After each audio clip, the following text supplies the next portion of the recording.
necha xil navi bor? Mana 1, 2, yana mana bu 3, mana bu 3-xili.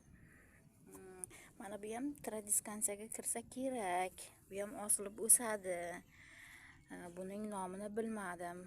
To'g'risi, bilganlar bo'lsa kommentariyaga yozib yuboringizlar.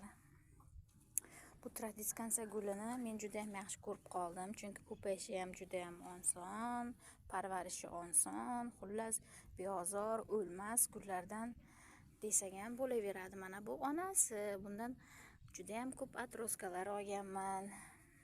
Rosa ham ko'paytirganman. Hozir ham bolachalar qirqib olganman va yana mana shoxlab, yana yangi shoxlar chiqarib, barglar chiqarib o'sib kelyapti.